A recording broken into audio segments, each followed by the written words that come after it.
You may not expect Jodi Arias to be the one who actually brings up the 10 Commandments during her police interrogation, but she does, claiming if she did kill Travis Alexander, her lover, she would be ready to face the consequences.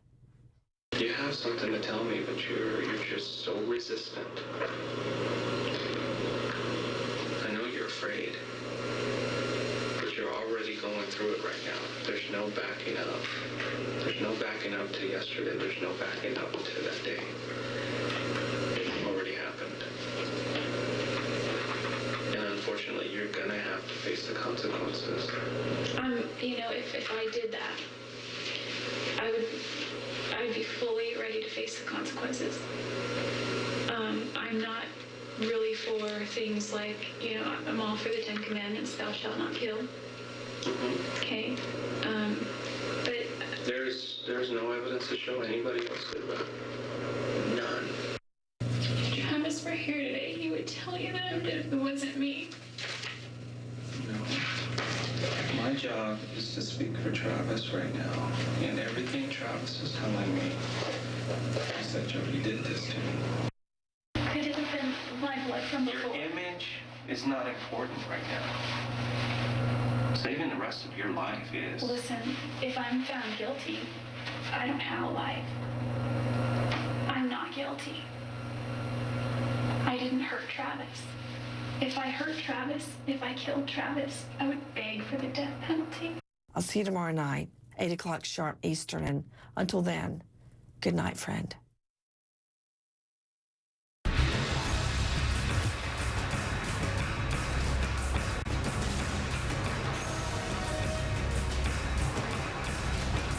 Tonight, Jodi Arias caught on tape what the jury hasn't seen and may never see. The footage you haven't seen. Not just any tape. Arias under police interrogation. We have the video. Arias trying to wiggle her way out of an elaborate web of lies. Shifting from one bizarre story to the next tonight. Arias gabs to police about sex. Wonders if she's being recorded. Belts out tunes. Admits to animal violence. And there's even footage of Jodi Arias being handcuffed. Take a listen as Arias explains that while she lives her life by the 10 Commandments, she claims she also takes notes of things those commandments don't say. And when we broke, it was kind of a mutual thing, but I sort of more broke up with him.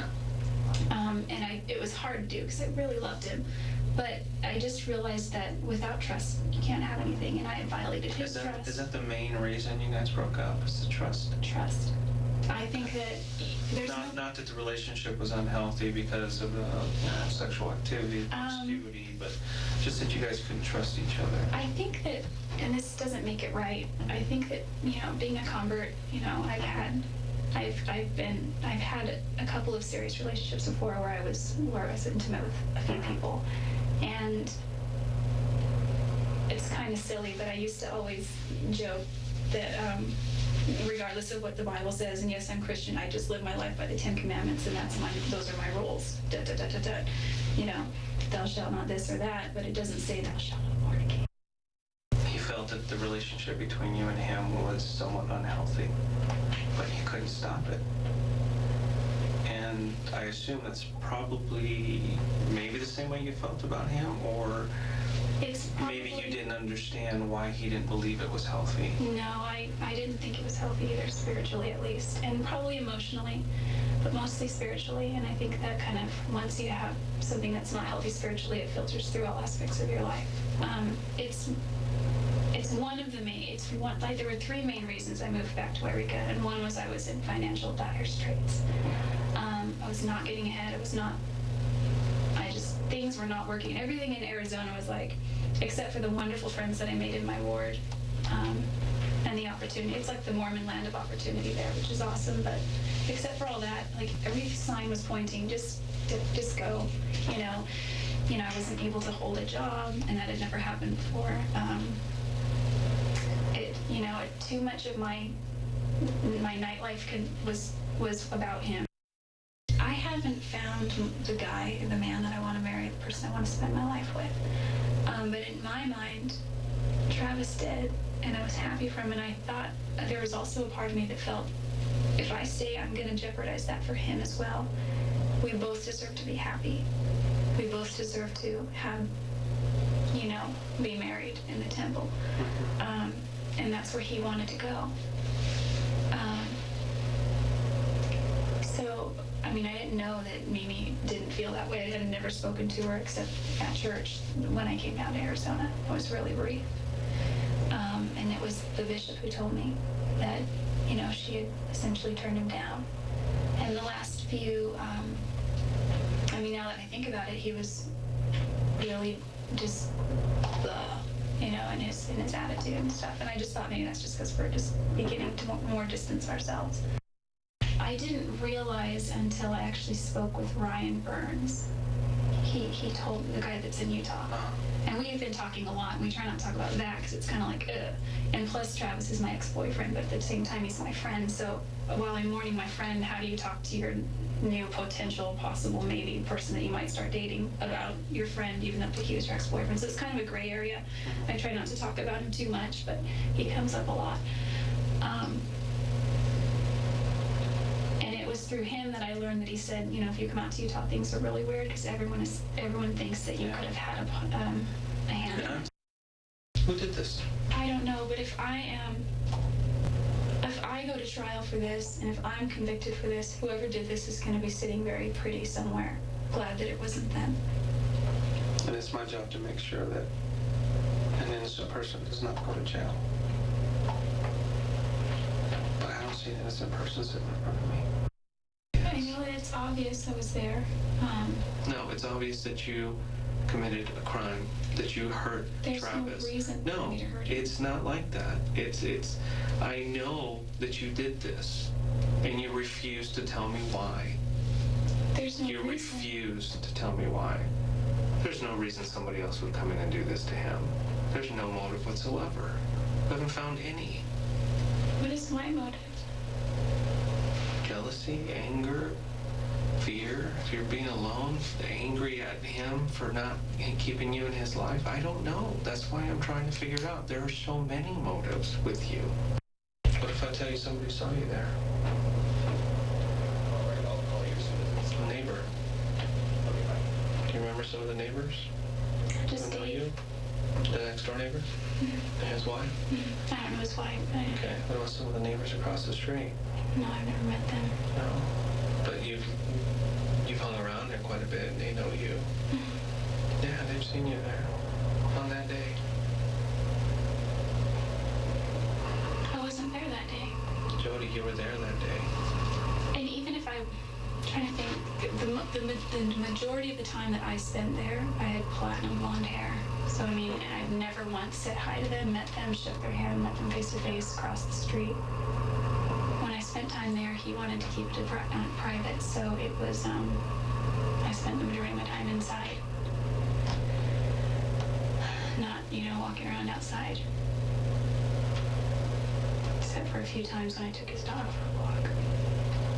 Would they see your car there? Or would you park it down the street? No, they would see it there. I drove an Infiniti. So they would definitely recognize the car, I'm sure. Because, well, there are a lot of cars there a lot of the time. Where's the Infiniti now? I gave it back to the bank. Is it an impound yard somewhere? Mm-hmm. So are we going to find any evidence in that car? You're free to look. We're going to look. You know, I've been doing this a long time. And there's one thing that I can never get out of my head. Ever since the first day I talked to you. There's an old saying that, you know, someone's just not acting right. Look into it. You have not acted right from day one. From day one when I talked to you on that phone, I just sensed that you weren't acting like somebody who used to love this guy, or who still loved him, even as a close friend.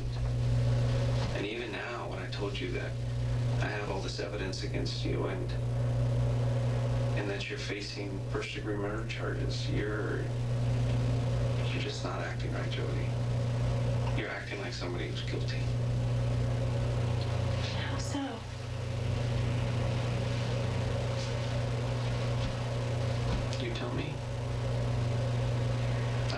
because I've been doing it a long time. It's taken not me that a I long don't. time to figure it out. But within the first 30 seconds to a minute of a conversation, I know when somebody's acting right. There's a certain way people act.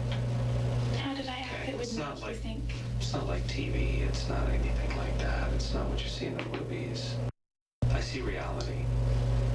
When I accuse somebody of committing a heinous crime or something very serious, reality hits in, and they definitely act a certain way, and that's not you. You act just like everybody else who I accuse of doing a crime, who did it. There's no other way to tell you. Is it because I'm not crying? No. It's not because of that. What is it?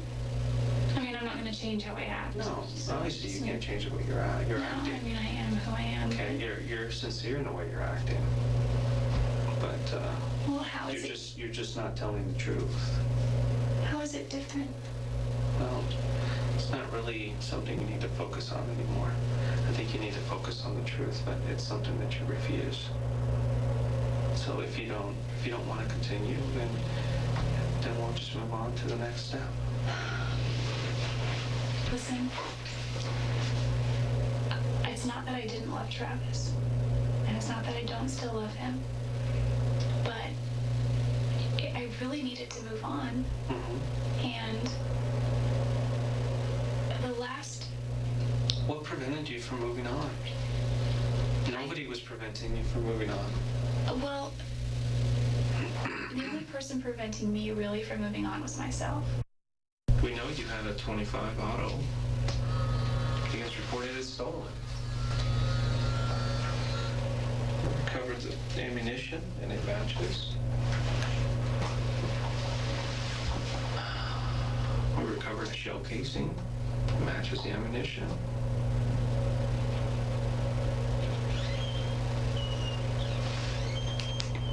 Your prints, your blood, your hair, the motive. There's You no... were there. I wasn't jealous of anything. I was a little bit envious that he was going to Cancun, but that wasn't the reason. Like, I could go to Cancun. It's not cheap to go to Mexico. I mean, it's not expensive to go to I Mexico. know. You were probably standing above him when he was in the shower. And you shot him in the head. I was kneeling down beside him looking at the Jodi. pictures. And then you had a knife. And you stabbed him. Several times. Yes, you did. Jodi, what did you do with the gun? I never had it in my possession. Jodi, you did. Never. I don't have it. Yeah, you don't have it. People say that when they know of the gun. They've seen the gun. They touched the gun. You don't have it. I saw the gun. Yeah. Because you had it before. You've touched it. You've used it. I know you have. I don't think I've ever even fired a gun. I've done bows and arrows, but not guns and water guns, yeah, but not a real gun. And the gun that I got on Friday was never used. So you're going to continue to tell me that you didn't do this to him? Did not kill Travis. Next, why is Jodi Arias worried about her purse?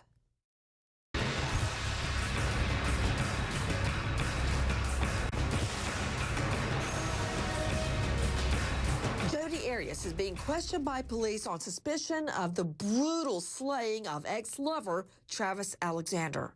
But Arias appears to be concerned about getting her pocketbook or borrowing a sweater. Can I get you just to have a seat here? I'll be right in. You can take the handcuffs off. What's that? Can you take the handcuffs off? As soon as the detective gets in here, Detective Flores, he can take those off for you. Yeah. I think that's what he told you anyway, that he'd allow you to have your handcuffs on. Okay, let me get those off you. Can you stand there for me? Please stand. Let me get you a bottle of water. Thank you. Any chance you could get my purse? Yeah, we'll get that from the house. Will they bring it to me? We'll probably be putting your property. There's water for you. Do you want one for yourself? Yeah, you Maybe we could turn the heat up in here. Or like, do you have a sweater I can borrow or something? I don't have any sweaters. I'll see if I can turn it off. It's hard to control the heat in this building. That's fine. Can I use the bathroom? Yeah, I'll get someone to come take you.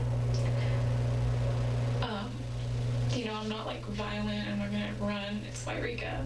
So, I mean, do I have to go in handcuffs everywhere? It's just procedure. Whether you wrote a bad check or you're facing murder charges, you're gonna go in handcuffs. That's just the way it is. I'm not a murderer.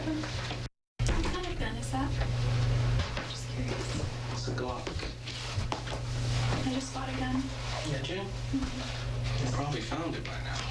Probably. I was taking it somewhere. In the What hands of about a a lie jury. detector test? We can do that, that's fine. Would that help me at all? I mean, you can't use them in court, but Well, then there's no point in taking it. I thought those things can be used. in certain cases. In this case, If you want, I can check. Absolutely. if I passed a lie detector test, would that help me at all? Could help you. They're so weird anyway. If I'm found It's not guilty, true. what happens? You'll have to pay the price. Well, what's the price? I don't know. Don't you know what the sentences are? The sentences that are carried for something? It depends on your situation, how old you are, depends on the type of crime. It depends on whether you show remorse or not. And part of that remorse is at least coming clean. When somebody doesn't come clean, I don't see any remorse. I don't know if a judge would see any remorse. I don't know if a jury would see any remorse. But I don't know. That's not for me to decide.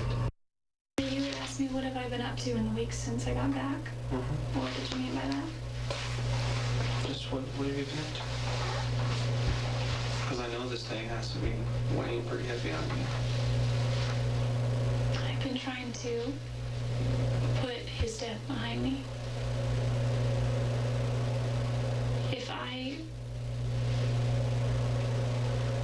If I did anything that had anything to do with his death in any way, It's not if to me. I wouldn't.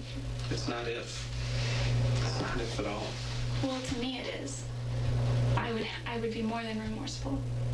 Is it maybe something you're blocking out of your head? I don't think so. I mean, I tend to write everything down. Travis has done a lot for me, and I wouldn't hurt him. He introduced the gospel to me. Well, I have proof that says otherwise, Jodi. Still to come, not one but two songs Jodi Arias belts out during police interrogation.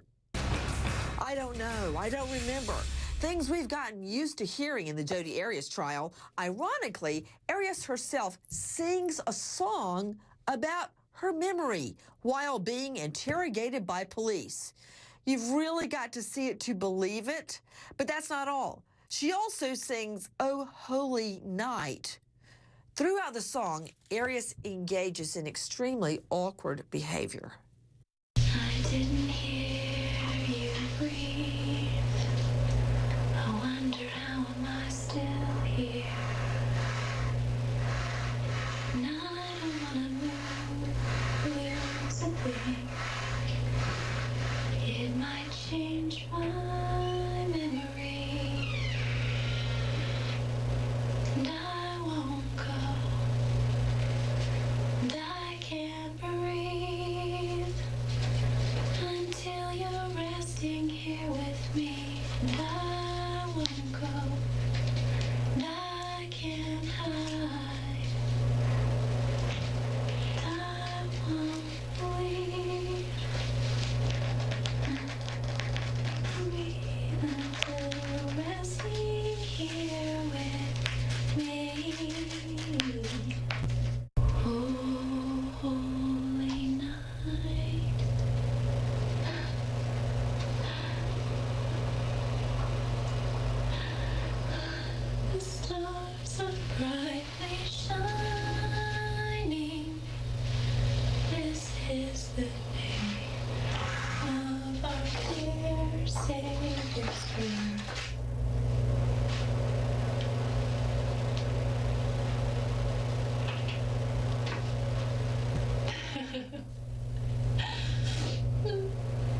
Next, just when you think you've heard it all, more jaw-dropping Jodi Arias interrogation video.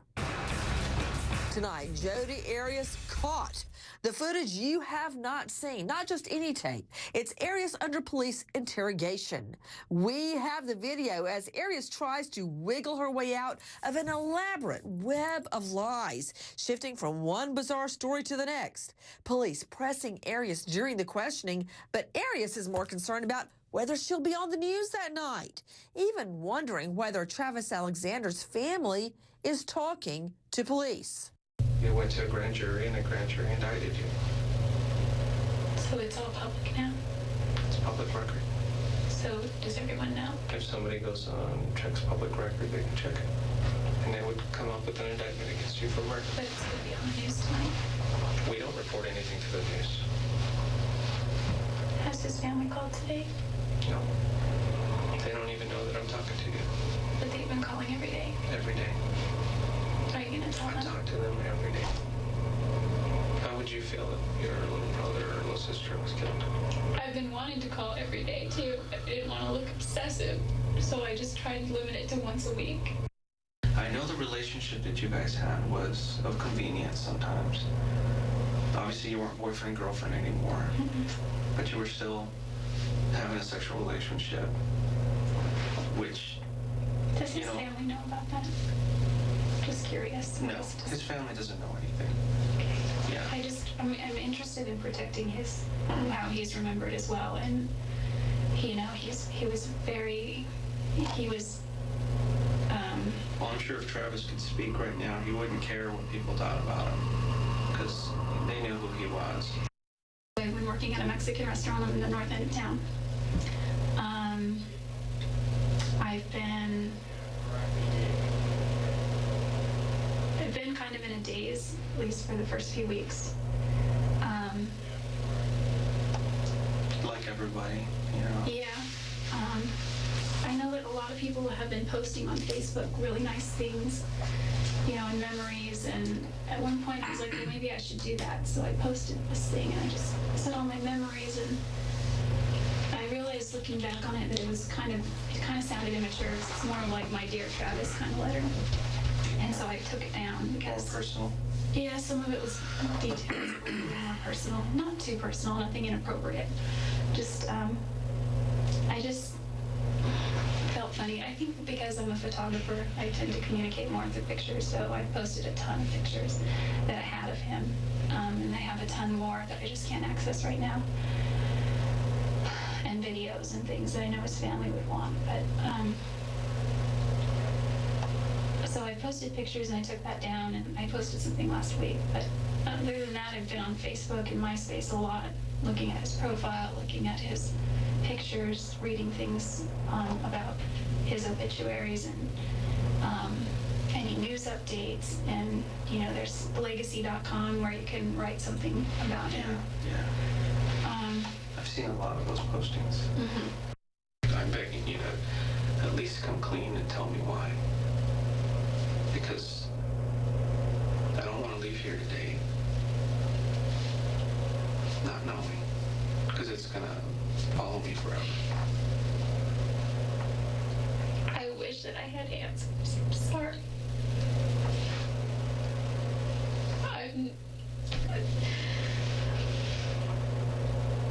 You need to just let the answers come out. There's just no reason. There's just no reason. So you've never seen his camera? His new camera? I don't know. He described it. Did you ever touch his camera? I've never seen it.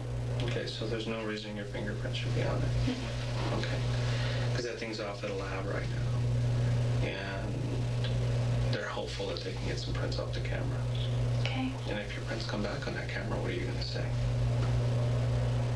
Well, they won't come back on it because I've never touched it.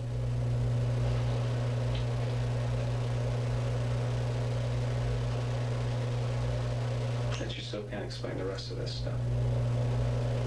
I honestly can't explain the pictures. The other stuff, or the palm print. The other stuff I can explain. No, you can't explain the blood either.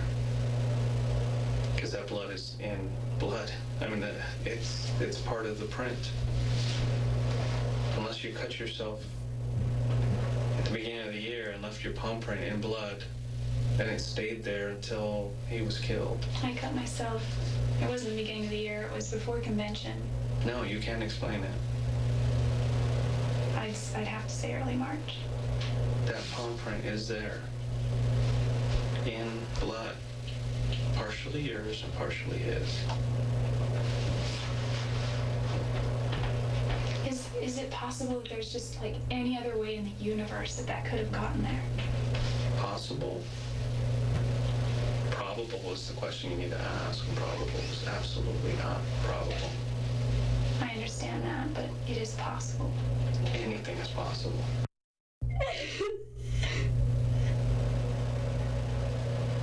I think you're feeling the reality in the moment now.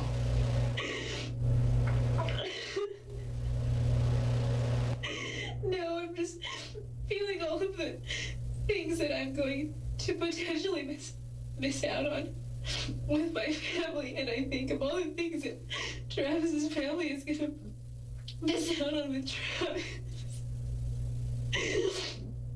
And he had brothers and sisters, and I have brothers and sisters. And he...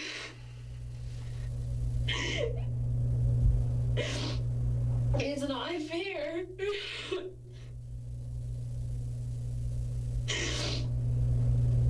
It's not fair, but this is where we are. I mean, I know that he's in a good place, and I know that he's fine.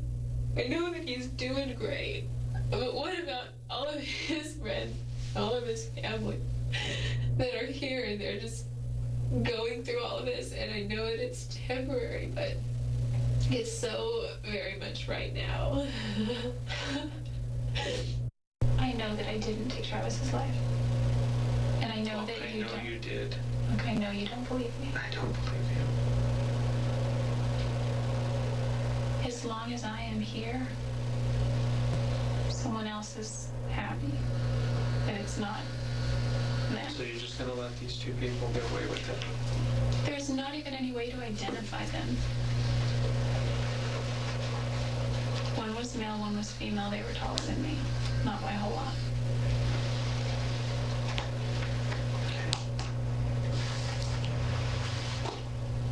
Are you ready to go back? Yeah, I guess I'd still like to say something to his family, but I don't think I have anything that could bring them comfort. Okay. Maybe I could write them a letter. Oh, you always have that opportunity to do that, so Would they receive it? I don't know. I don't know. I don't mean would they accept it. I mean if it made it to them, would they get it? Do you know? Yeah, I don't have their. I'm not going to provide you their address. I know his They know where you're going to be, and if they want to make contact with you, they can do that. That's fine. I know his grandmother's address, and I guess if I could mail it, but Okay. Jodi, I ran across the street to get you something to eat. You're probably hungry by now. So I figured in the meantime, while we're waiting and you're just kind of sitting here and hanging out, if you want to draft that rough draft to Travis's grandmother and family, this would be a good chance for you to do that. well, it'll just be a rough draft. Can I take it back with me so I can use it to work on a final draft? Yeah, we can work something out, yeah. You all finished up? Well, for now, I guess. What's that? For now, I guess. Can I take this or no? Well, let me just see. Make sure you're not, sneaking jail secrets out or something. Okay. Would you take some paper with you? Where'd you put it? Right here in my pants. Did you write anything on it? No. Can I see it? Yeah. Thanks. Just go ahead and stick it in your pocket if it'll stay there. Turn around, please.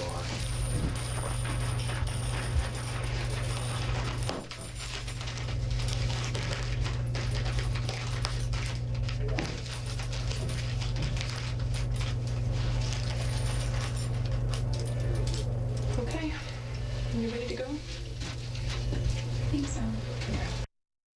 When we come back, Jodi Arias actually admits to kicking a dog. You won't believe what happens next. Detective Flores confronts Jodi Arias that, quote, everybody says she's capable of hurting Travis, but Arias tells police how she, quote, loves animals. But then a second later, admits she kicks her pet dog. Then, according to Arias, the dog is never seen again. Why is everybody saying that you are capable of hurting him? Everybody says it. I don't know why anyone. So don't tell me that you're not capable. I don't even hurt spiders. Have you ever had any anger issues before? Never in your past? I've had arguments. Travis. Well, everybody has arguments. I'm talking about anger. Just absolute anger. Where you lose it sometimes. No, I had a nervous breakdown once. You taking any medication or anything? Mm-hmm. Nothing. Well, I had a nervous breakdown when a boyfriend and I were arguing once, and he began to argue with me in a way that was totally different from how we had ever argued before. And he was just like, every time I'd say something, he was like, you know. It was kind of weird. Like, every time I tried to formulate a thought, and I was just sad and I was crying, every time I tried to formulate a thought, he would interject and twist it. And it was like the weirdest psychological thing that had ever happened. And the way I reacted was I went into my room. It was the guy I bought a house with. I went into my room and shut the door. We had separate bedrooms. And I was in his room. I went down the hall into my room and shut the door, and I just remember hyperventilating. And that's all. And I was crying. And then I went to get something out of my car. And when he saw that, he maybe thought I was going to leave, so he asked me for the key to his truck and pulled behind my car because he thought that because I was so upset I shouldn't drive anywhere. But I mean, that's, other than arguments, no anger issues.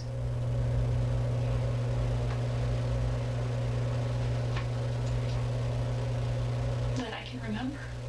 Oh, I kicked a dog once. I was a freshman in high school, and I love animals. And we had this dog, his name was Doggy Boy, and my parents, until this dog that they have now, have never been able to, and I don't mean just them, we as a family have never been able to care for a dog properly as far as give it attention and take it for walks and be consistent. So this dog stayed in the backyard a lot, and he stayed tied up on, in the shade with plenty of, leeway. At one point, though, he was untied, and I took the trash out.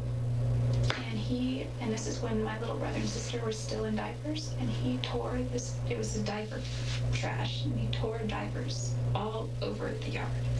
And of course I had to clean it up, and when diapers get wet, and they're like this jelly, spongy, weird stuff, and I got mad, and I just kicked him with my right foot, and he just moved a few feet, and he didn't yelp or anything, but he ran away, and I never saw him again after that.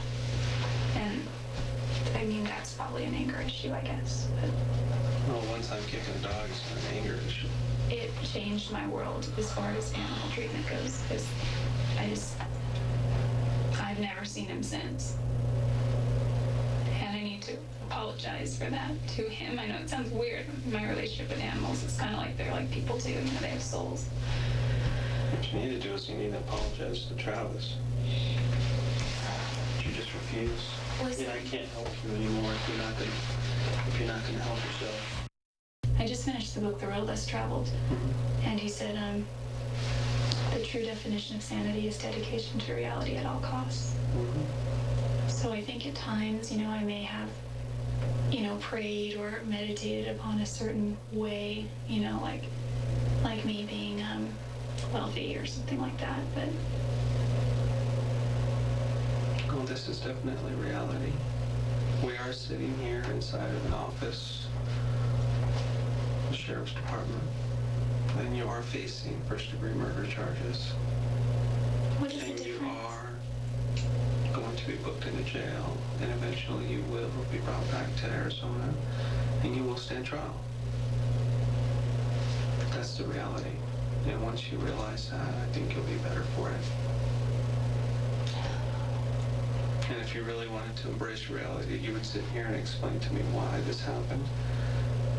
But you refuse. You refuse to embrace reality. I don't know why he was killed. I don't know why. I had issues with Travis. If anything, he had more issues with me. I've had worse issues with other people. They're all still alive. I'm still friends with my ex-boyfriends. They're all still alive. Have you talked to your parents about what happened? I told them I was worried about stuff. About what stuff?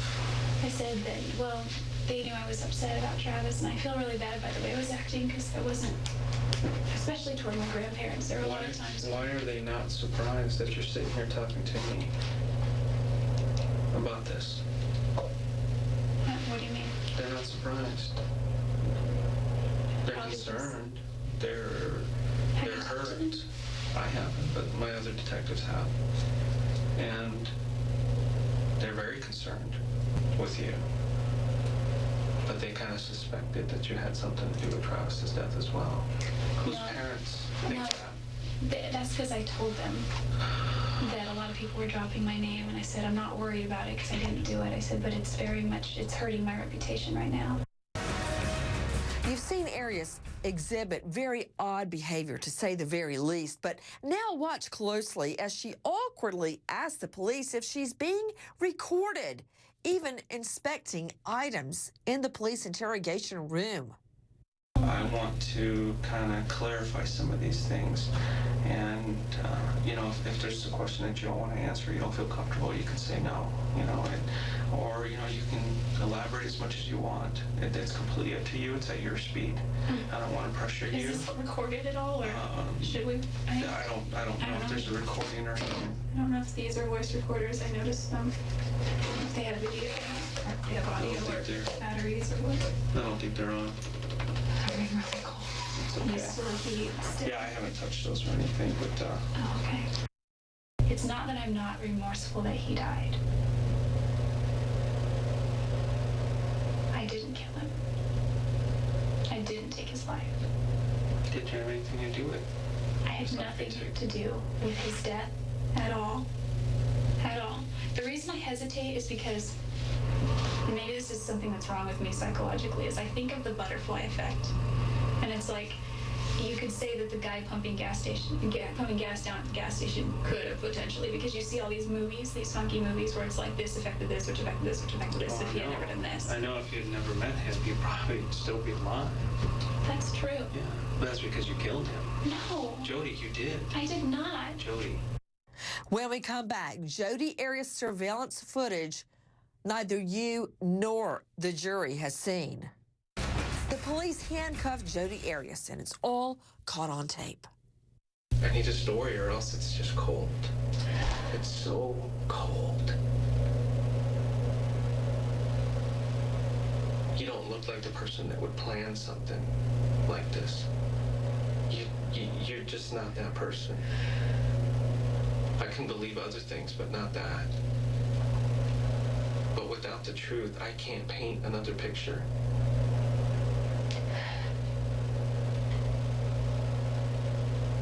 And it's going to be up to the prosecutor to paint that picture. And if you want that prosecutor, and I've met him, and you don't want him painting that picture, because he is good at what he does. I've worked with him before. And you allow him to paint that picture for you, it's not going to be good.